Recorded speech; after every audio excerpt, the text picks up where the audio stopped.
네, 오늘 제가 여러분과 함께 나눌 메시지는 사실은 제가 많지 않게 설교를 했는데 제가 이때까지 한 설교 중에 제가 가장 좋아하는 설교고, 제가 가능한 기회가 되면 모든 성도님들이랑 초대받는 곳에서 가장 먼저 나누고 있는 메시지여서 오늘 준비를 했습니다. 혹시 다른 곳에서 비슷한 메시지를 들었다 하더라도 당황하지 않으셨으면 좋겠습니다. 지난해 프랑스에서 동화책 한 권이 출간이 됐어요. 한국어로도 번역이 됐습니다. 책 제목이 뭐냐면 왜 사람이 아름다울까요? 라는 책인데요. 거기에는 파푸 할아버지가 나옵니다. 원래 의사 선생님이셨어요. 근데 퇴직을 하셨는데 그 할아버지한테 손녀가 찾아왔어요. 손녀가 찾아와서 할아버지가 이제 손녀에게 이런 얘기를 들려줍니다. 내가 의사로 일하면서 얼마나 많은 사람들을 만나봤는지 넌 알지도 못할 거야. 그러면서 정말 다양한 몸들을 봤는데 뒤틀린 몸, 아픈 몸, 그리고 검은 몸, 흰 몸, 뚱뚱한 몸, 마른 몸. 그런데 그 각각의 몸마다 각각의 사연이 있고 스토리가 있고 역사가 있어. 그런데 어떤 사람들이 그 사연은 알지도 못하면서 몸만 보고 이러쿵저러쿵 이야기하고 놀리는 것 정말 어리석은 짓이란다, 이렇게 얘기를 해요.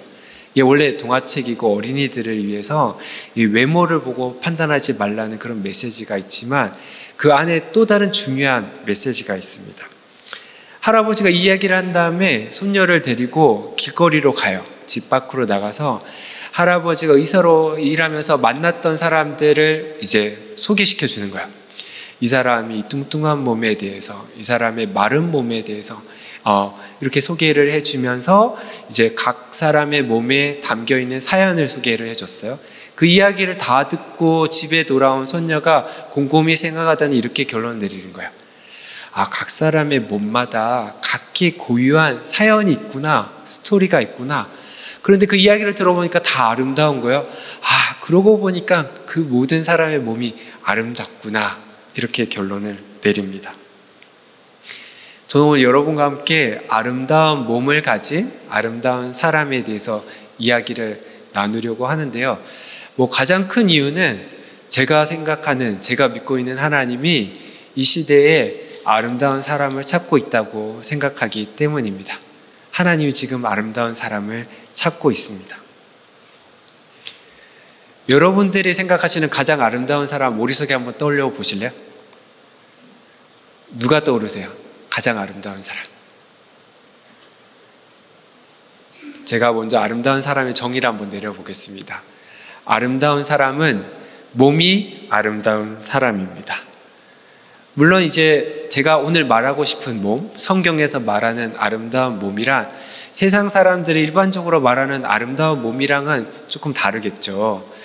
세상 사람들은 이런 몸을 아름답다고 얘기합니다. 딱 봤을 때 눈이 즐거워요. 눈을 떼고 싶지 않아요. 계속 보고 싶어요. 그런 몸을 보통 아름답다고 얘기를 하죠. 근데 성경에서 말하는 아름다운 몸은 이 눈을 즐겁게 하는 몸이 아니고 마음을 울리고 감동시키는 몸을 아름답다고 이야기합니다. 저를 처음 보시는 분들이 많을 텐데요. 제가 외모에 꽤 관심이 많이 있습니다. 오늘도 비비크림을 바르고 왔는데요. 제가 외모에 관심을 갖는 크게 두 가지 이유가 있어요. 한 10여 년 전부터 그렇게 됐는데, 첫 번째 이유는 여러분들이 아마 동의를 못하실 수도 있지만 제가 제 외모에 대해서 자신감을 갖고 있기 때문에 그렇습니다.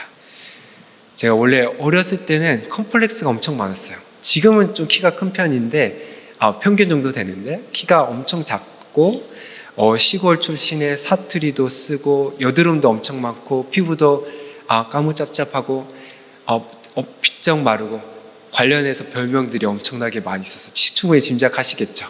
그게 다 컴플렉스로 있었거든요. 그런데 그 컴플렉스를 극복하는 계기가 있었어요. 주님의 교회에 있을 때예요. 주님의 교회에 있는데 부임하고 얼마 안 돼서 권사님들, 집사님들이 오셔서 저보고 잘생겼다 그러시는 거예요. 그래서 제가 처음에는 이렇게 새로 부임해 왔으니까 인사치레로 하시는 말씀이거니 생각을 했어요. 근데 제가 5년 동안 들었거든요. 그러니까 믿겨지더라고요. 5년 동안 들으면서 제가 설득을 당했어요. 그래서 제가 지금은 제가 아주 잘생겼다고 생각을 하는데 큰 변화가 생겼어요. 어떤 변화가 생겼냐면 거울을 보는데 당당해요. 거울을 보는 게 즐거워졌어요. 성도님들이 너무 좋은 일을 하셨죠. 우리 장 목사님에게도 그런 선물을 주시면 좋겠습니다. 제가 외모에 관심을 갖게 된 더 큰 이유, 사실 더 중요한 이유가 있는데 그것은 40세를 앞두고 에이브럼 링컨이라는 사람이 남긴 유명한 말 때문이에요. 여러분 잘 아실 것도 같은데 40 하면 떠오르는 말입니다. 40세가 되면 자기 얼굴에 책임을 져야 된다. 제가 이제 40이 가까워지면서 내가 이제 40세가 곧 다가오는데 내 얼굴에 책임을 질 수 있을까? 이런 생각이 들었습니다.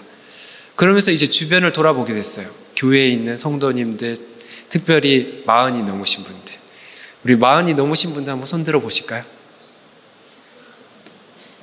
일부러 안 드시는 분도 계신데, 네. 그래서 제가 교회 40이 넘으신 분들, 특별히 장로님들, 권사님들을 보면서 얼굴에 책임을 지고 계신 분이 누가 있나 찾아보기 시작했거든요. 길가의 교회는 어떤지 모르겠어요. 자기 얼굴은 안 보이시니까 우리 옆에 계신 분 얼굴 보면서 얼굴에 책임을 지고 계신지 한번 확인해 보시겠어요?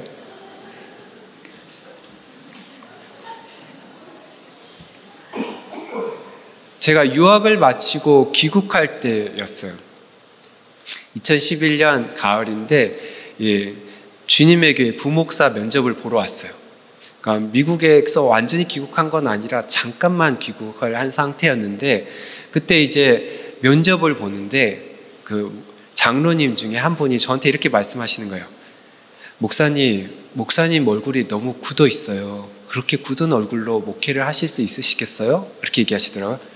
그래서 전 떨어진 줄 알고 비싸게 비행기값 주고 왔는데 떨어진 줄 알고 덜컥했는데 사실은 합격을 시켜주시더라고요. 너무 감사했습니다. 그런데 되게 충격이었어요. 그 말 자체가. 내 얼굴이 이렇게 굳어 있었나? 이런 생각을 했어요. 대학교 1학년 때는 얼굴이 굳어 있었어요. 아주 심각한 철학도로 살았거든요. 그러고 나서는 예수님을 새롭게 만나고 얼굴이 폈다고 생각했는데 굳어 있다고 하시니 무슨 일인가 생각해 보니까 유학 시절 너무 열심히 공부했던 것 아닌가 싶었어요. 그래서 마음을 먹었어요. 목회 시작하기 전에 얼굴 근육을 다듬어야겠다. 그래서 그린, 김치, 참치, 꽁치, 멸치 이러면서 이제 2달을 보냈거든요. 근데 그때 제가 깨달은 게 있어요. 뭘 깨달았느냐? 이 온화한 미소라는 게 금방 만들어지는 게 아니구나. 이게 2달 동안 혼자서 열심히 연습한다고 얼굴 근육, 미소 근육이 만들어지는 게 아니라는 걸 깨닫게 되었습니다. 말하자면 오랜 기간 동안에 그런 미소를 띈 사람한테서 그런 근육이 발달하고 그런 미소가 자연스럽게 드러나는 거죠. 가만히 생각해 보면 우리 몸은 우리 몸의 역사, 우리의 삶에서 풍요로웠을 때, 가난했을 때, 건강했을 때, 아팠을 때, 기뻤을 때, 슬펐을 때 그런 순간순간의 역사가 우리 몸에 고스란히 남아있는 것 같아요. 마치 우리 한반도의 역사 같습니다. 신석기 시대 암사당 유적지도 있고 삼국시대 몽촌소성 유적지도 있고 조선시대 궁궐도 있고 최근에 지어진 123층짜리 빌딩도 있고 거기에 한강과 남산, 북한산 생각하면 수천 년이 아니라 수억 년의 역사가 지금 현재 2024년 오늘 이 한반도에 공존하고 있거든요. 마찬가지로 여러분의 몸도 어머니 뱃속에서부터 일어났던 모든 일들, 지금까지 여러분이 했던 모든 생각들, 모든 말들, 여러분에게 닥친 모든 일들이 알알이 새겨져서 기억되어 있다고도 생각해 볼 수 있습니다. 여러분 발레리나 강수진 씨 아시죠? 강수진 씨 발 보신 적 있으세요? 강수진 씨 발? 어때요? 예뻐요? 안 예뻐요? 눈을 즐겁게 하지 않는 발이기 때문에 예쁘지 않다고도 말할 수 있습니다. 그런데 좀 다르게 생각해 볼 수도 있어요. 강수진 씨 그 발을 만드는데 몇 년이 걸렸을 것 같아요? 몇 년 동안, 몇 시간 동안 땀을 흘리고 눈물을 흘려야 그런 발을 만들 수 있을까요? 그 발을 가지고 강수진 씨가 얼마나 많은 사람들을 감동시켰을까요? 강수진 씨의 그 발에 담겨있는 이 사연을 알고 나면, 그리고 나서 다시 강수진 씨의 그 발을 보면 마음이 움직이는 걸 느낄 수 있어요. 강수진 씨의 발은 우리의 마음을 감동시키는 아름다운 발입니다. 사람의 몸 중에서도 사람의 얼굴이 가장 튀어요. 그래서 오랫동안 난폭한 삶을 살은 사람은 우리가 보면 알 수 있죠. 탐욕스러운 사람도 우리가 알아볼 수 있습니다. 온화한 삶을 살았던 사람도 우리가 알아볼 수 있어요. 온화한 얼굴이 금방 만들어지는 게 아니기 때문입니다. 이렇게 결론 내릴 수 있습니다. 아름다운 삶의 역사가 없이는 아름다운 몸은 있을 수 없다. 그러면 이제 링컨이 말한 것도 이해할 수 있는 거죠. 40세가 되면 자기 얼굴에 책임을 져야 한다.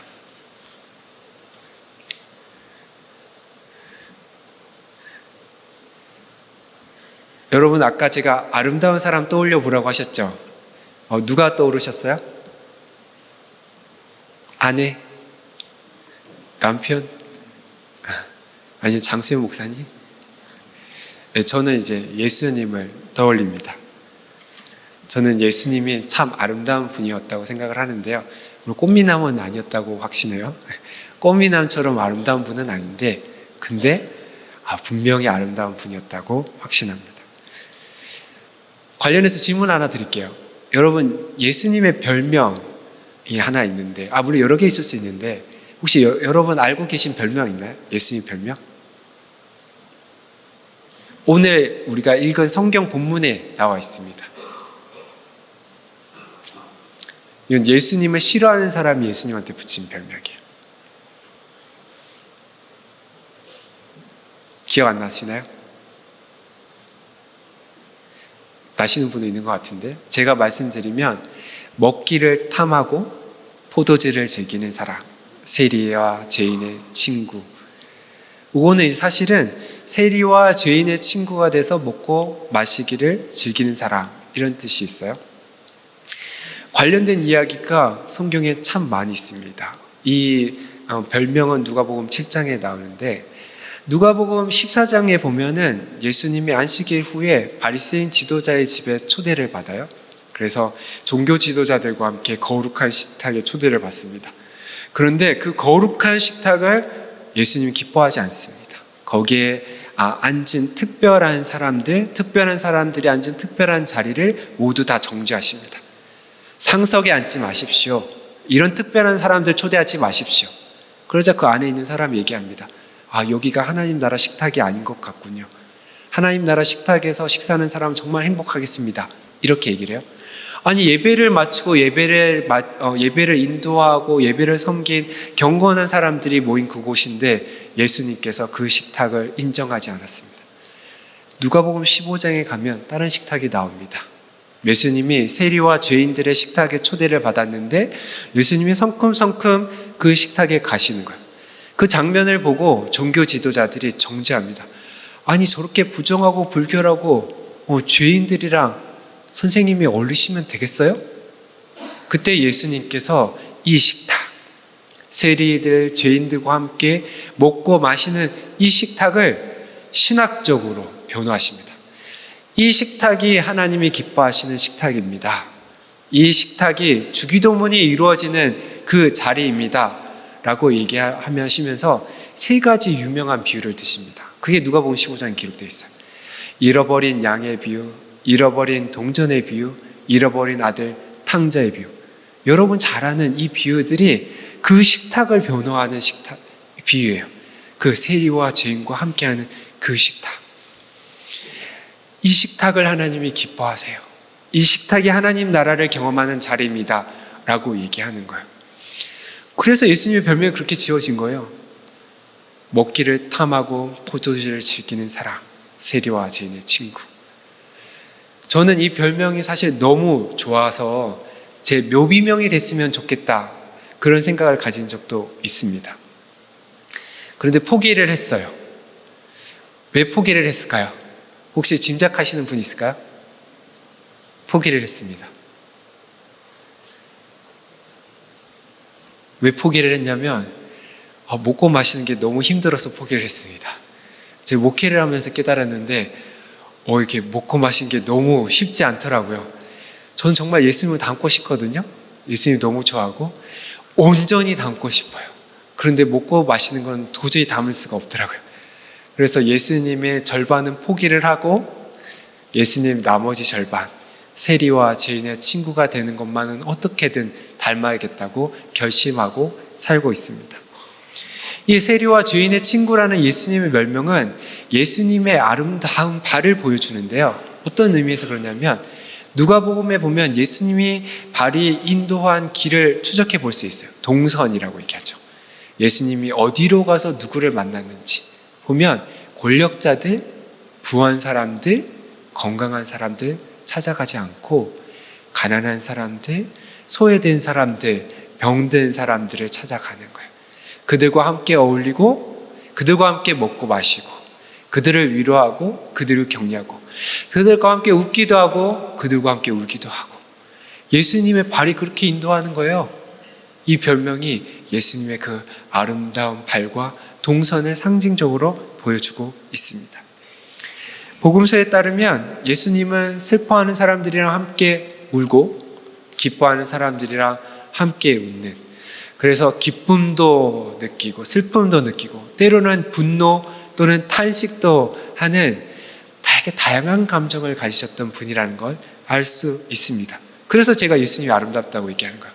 여러분 예수님 딱 만나면 여러분이 어떤 감정 상태에서 예수님 만나더라도 예수님이 여러분의 감정을 이해하시고 공감해 주시고 여러분들을 품어주실 것이라 확신하기 때문입니다. 이 밖에도 예수님의 몸에, 아름다운 몸에 대해서 얘기할 게 참 많은데요. 예수님의 창자, 주변에 불쌍한 사람들이 너무 많아요. 그 사람들만 찾아다니면서 볼 때마다 불쌍하고 긍휼히 여기니까 이 창자가 항상 끊어질 듯한 통증을 느끼는 거예요. 예수님의 가슴은 어린아이들을 품는 아주 따뜻하고 넓은 가슴이었습니다. 예수님의 목청은 나사렛 회당에서 희년의 복음, 모든 빛이 탕감되었다라고 말하는 그 희년의 복음을 선포하였고 예수님의 입술은 십자가 위에서 타는 목마름 가운데 하나님 나라와 의의 도래를 갈망했습니다. 예수님의 눈은 평화를 알지 못하는 평화의 도성 예루살렘을 보면서 닭똥 같은 눈물을 뚝뚝 흘리셨고 예수님의 무릎은 겟세마네 동산에서 하나님의 뜻만을 구하는 아름다운 무릎이었습니다. 제가 예수님의 몸 중에서도 특별히 주목하는 또 한 부분이 있는데요. 바로 손입니다. 예수님의 손. 한 번은 아주 이렇게 심한 피부병 걸린 사람이 예수님 앞에 다가왔어요. 당시 종교 지도자들이랑 멀리하고 거리를 뒀을 그 사람을 예수님은 가까이 다가가세요. 그리고는 말씀으로도 고칠 수 있는데 굳이 손을 가까이 대십니다. 사람들이 부정하다고 하는 그 사람을 부정하지 않다고 말씀하시는 거예요. 정함과 부정 사이의 그 경계를 허물어 버리고 손을 갖다 대시고 그 아픈 질병을 깨끗게 하는 치유의 손, 거룩한 치유의 손이었습니다. 그리고는 가정으로, 교회로, 사회로 다시 돌려보내는 회복의 손이기도 했습니다. 얼마 후에 과부의 거부의 아들이 죽자 관이 이제 장례식을 한다고 관이 이동하고 있었어요. 예수님이 울면서 그 관에 다가가요. 청년아, 일어나라. 청년이 일어납니다. 예수님의 손은 부정타기 쉬운 그 관에도 가닿습니다. 부정함을 부정하다고 생각하지 않는 거예요. 사람들이 부정하다고 생각하는 걸 부정하다 생각하지 않고 거기에 가닿고 죽은 자를 살리는 능력의 손이었습니다. 예수님의 손은 이 밖에도 특별한 이유가 많은데요. 예수님이 마지막 주간에 예루살렘에 들어가셨을 때는 분노의 채찍을 높이 드는 예언자적 탄핵을 외치는 거룩한 손이기도 했습니다. 십자가 위에서는 이 세상의 모든 죄와 악 그리고 죽음, 고통을 끌어안는 지극히 거룩한 손이기도 했고요. 부활하신 다음에는 의심 많은 도마에게 보여주시며 부활을 확신시켜 주시는 그런 영광스러운 손이기도 했습니다. 여러분 손 한번 보세요. 손. 여러분 자신의 손 한번 보실래요? 어때요? 아름다우신가요? 여러분 손에는 어떤 사연이 담겨 있으신가요? 오늘 하루, 이번 주 한 주간 이 손에 아름다운 사연을 한번 담아보시면 어떠시겠습니까? 이처럼 예수님의 아름다운 몸에는 예수님의 아름다운 사연이 가득 들어 있습니다.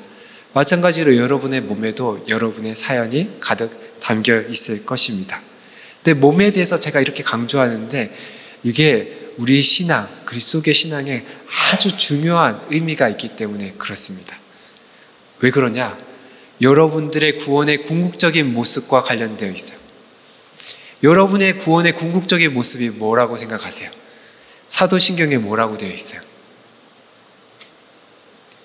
몸의 부활과 영생. 부활한 몸이 중요해요. 부활한 몸. 부활한 몸으로 영생하거든요. 몸이 중요해요. 여러분의 이 몸이 부활하는 거예요. 마지막 날 부활하게 될 그 몸은 여러분의 인생 역사가 고스란히 담겨있는 지금 여러분의 이 몸이라는 사실을 한번 진지하게 생각해 보시면 좋겠습니다. 어떤 신학자가 이렇게 얘기했어요. 연로한 얼굴에 주름살 있잖아요. 연로한 얼굴에 주름살에는 그 사람의 삶의 온갖 역사가 기록되어 있다고 말합니다. 저희 아버지를 생각해요. 10대부터 농사를 지으셔서 70대가 되신, 지난 60년 동안 논밭에서 농사를 지으신 그 아버지의 주름, 펴려고 해도 펴지지 않는 그 주름, 까맣게 거슬러 있는 그 피부, 문드러진 손톱과 발톱, 오다리처럼 휘고 비쩍 마른 발, 지팡이를 짚어야지 겨우 걸어가시는 그 발, 그 몸이 아름다워요. 왜? 그 몸에는 아버지가 평생 동안 교회를 생각하며 이웃을 생각하며 가정을 생각하며 얼마나 충성스럽게 헌신적으로 사셨는가를 단적으로 보여주기 때문에 그렇습니다. 그 신신학자가 이렇게 얘기를 해요. 우리가 무덤에 들어갈 때 우리가 살았던 삶의 시간 동안 거두었던, 이루었던 시간의 수확을 가지고 들어간다고, 그리고 그걸 가지고 부활에 참여한다고 이야기를 합니다. 말하자면 여러분이 몸이 부활할 때 죽는 순간에, 그 최종 순간에 마지막 몸만 부활하는 게 아니라 여러분이 살았던 삶의 모든 순간에 몸이 함께 부활한다고 생각할 수 있어요. 상상하기가 좀 어렵겠죠. 그게 영원이라는 우리의 상상을 뛰어넘는 하나님의 시간에 참여하는 삶이기 때문에 그렇습니다. 또 다른 신학자는 이렇게 얘기해요. 자기 어머니가 돌아가셨을 때 친구에게 이렇게 얘기를 했습니다. 내가 부활의 그날 어머니를 만난다면 갓 태어난 어머니의 몸, 소녀 시절의 어머니의 몸, 처녀 시절의 어머니의 몸, 자기를 갓 낳았을 때의 어머니의 몸, 중년일 때의 어머니의 몸, 노년일 때의 어머니의 몸, 돌아가실 때의 어머니의 몸을 다 볼 거라고 이렇게 얘기를 하는 거예요. 왜? 각 사람의 몸이 그 사람의 정체성을 표현하는데 살아온 모든 삶의 순간의 역사가, 그 기억이 그 몸에 담겨있기 때문에 그렇습니다. 이렇게 보면은 갑자기 여러 가지가 새롭게 보이는데요. 어떤 게 특별히 새롭게 보이냐면 부활과 관련해서 지금 이 순간의 의미가 새롭게 다가와요. 왜냐하면 지금 이 순간의 몸도 부활에 참여를 하는 거예요. 좀 다르게 얘기하면 여러분은 매 순간 몸으로 살아가는 그 삶이 부활의 몸을 만드는 과정이라고 말할 수 있어요. 이 순간이 영원에 잇대어 있는 거죠. 그래서 지금을 조금 어려운 말로 영원한 현재라고 불러요. 영원한 현재. 영원에 잇대어 있는 현재. 지나가고 사라지는 현재가 아니고 영원토록 기억되는 현재가 된다는 뜻입니다. 그렇게 보면 부활 소망도 다르게 보여요.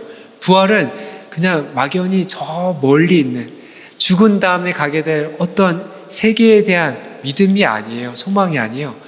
부활 소망은 지금 바로 이 순간에 살아있는 소망이 돼요. 진정으로 여러분이 부활을 소망한다면 그 부활의 몸을 만들기 위해서 지금 이 순간을 아름답게 살아야 하거든요. 지금 이 순간의 삶이 기억될 것이고 부활에 참여할 것이기 때문입니다. 그래서 바울이 이렇게 권면을 합니다. 여러분의 몸은 여러분이 하나님께로부터 받은 바 여러분 가운데 계신 성령의 전인 줄 알지 못하십니까? 여러분은 여러분의 자신의 것이 아니고 값으로 산 것이 되었으니 그런즉 여러분의 몸으로 하나님께 영광을 돌리십시오.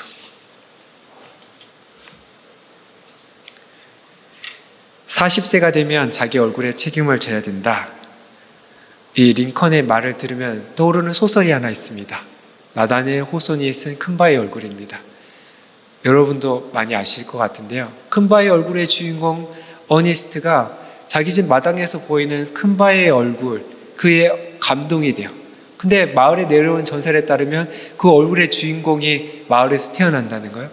그 얼굴이 너무나 자애롭고 인자하고 감동이 돼서 그 얼굴의 주인공을 살아생전에 꼭 보고 싶었어요. 그렇게 평생을 살았어요. 유명한 사람 있으면 찾아가서 그 얼굴의 주인공인가 하고 확인했는데 아무도 아니었어요. 그런데 결국에 누가 그 주인공이 돼요? 어니스트가 그 주인공이 돼요. 그 얼굴을 사모하고 그리워하고 기대하고 앙망하다 보니까 평생을 살다 보니까 자기도 모르게 그 얼굴을 닮게 되는 거죠. 어니스트에게 큰바의 얼굴이 있었다면 여러분에겐 누가 있을까요? 예수님의 얼굴이 있습니다. 링컨에게는 40세가 목표였다면 우리에게는 언제가 목표죠? 부활의 그날이 목표인 거예요. 40세가 되면 얼굴에 책임을 져야 된다고 링컨이 말했다면 저는 이렇게 바꿔 말하고 싶습니다. 부활의 그날 여러분은 여러분의 얼굴에 책임을 져야 할 것입니다. 온 세상이 지금 아름다운 사람들이 기다리고 있어요.